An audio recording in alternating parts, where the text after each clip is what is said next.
Le fitness se développant de plus en plus, nous retrouvons un nombre croissant de débutants en besoin de conseils.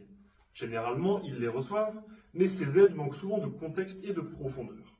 Une fois de plus, faisons ce travail et approfondissons un autre conseil fréquemment donné aux débutants en fitness.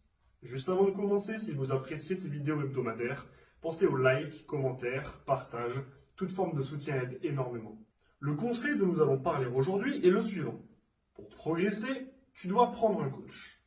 Étant donné que je passe mon temps à vous conseiller de contacter un coach compétent pour vos problématiques, on pourrait penser que je suis à 100% d'accord avec ce conseil. Mais dans la réalité, pas vraiment.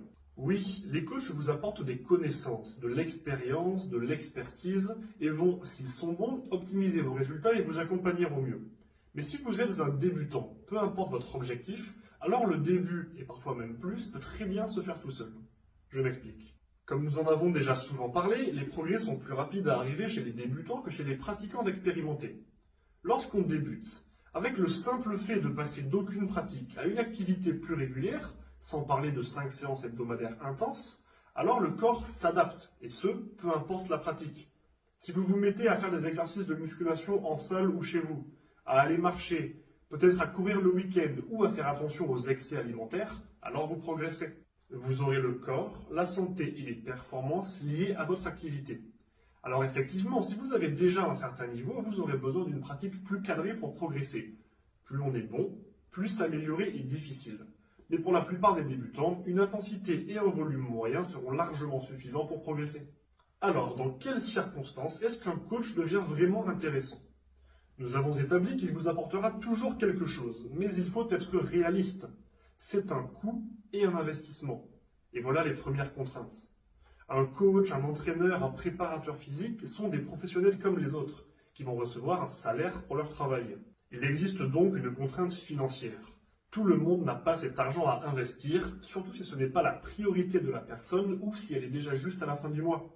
De plus, même si votre coach s'adapte énormément à vous, il ne sera jamais aussi flexible que vous-même. Prendre un coach pour ne pas s'investir, c'est bête. Alors si vous avez un emploi du temps très chargé, qui change sans cesse au dernier moment, réfléchissez bien à votre capacité à suivre votre entraînement avant de vous investir avec un coach. Si vous sautez une séance sur 2, cela ne sera ni plaisant pour vous, ni pour votre entraîneur. De plus, comme évoqué précédemment, en tant que débutant, vous allez pouvoir progresser avec des augmentations simples. Cela peut matcher votre situation si vous êtes dans le cas que nous évoquons actuellement. D'autres points de réflexion sont vos objectifs, vos délais, votre long terme. Si vous avez des objectifs relativement simples, sans être pressé, et que vous ne visez pas d'énormes progrès sur la durée, alors vous n'avez probablement pas besoin d'un coach.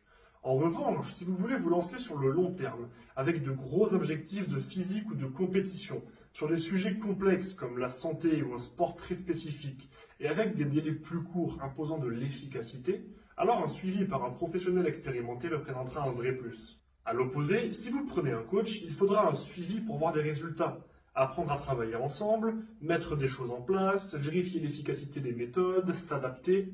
Ne changez donc pas à chaque modification d'objectif.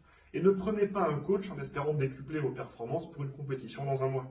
Pour conclure, je réalise que prendre un coach peut être intimidant.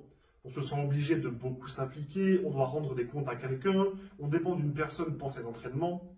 Alors si vous n'en avez pas envie, surtout ne le faites pas. Il existe d'autres solutions.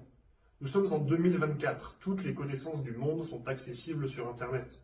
Alors certes, tout ce qu'on y trouve n'est pas parfaitement juste, mais en s'y intéressant un peu, YouTube, Spotify, Google, Instagram et bien d'autres, on peut trouver des bases plus ou moins poussées sur absolument tous les sujets.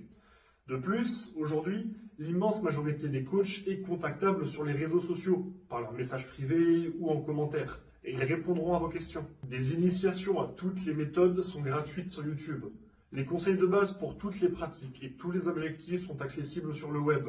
Alors intéressez-vous à ce qui vous tient à cœur. Soyez patient et n'oubliez pas de prendre du plaisir pour pérenniser votre pratique. J'espère que cette vidéo vous aura été utile. Si vous avez des questions concernant les points que je viens d'aborder ou d'autres interrogations sur le sujet, contactez-moi pour me les poser. Si vous avez des questions concernant votre diète ou votre entraînement, n'hésitez pas à me les soumettre. Si vous cherchez un coach ou un préparateur physique, mettez-vous en contact avec moi et nous échangerons afin de mettre en place un suivi adapté à vos objectifs. Et si vous voulez que j'aborde un sujet en particulier dans ce type de vidéo, faites-le moi savoir. Sur ce, bon entraînement Et n'oubliez pas, rendez-vous fiers.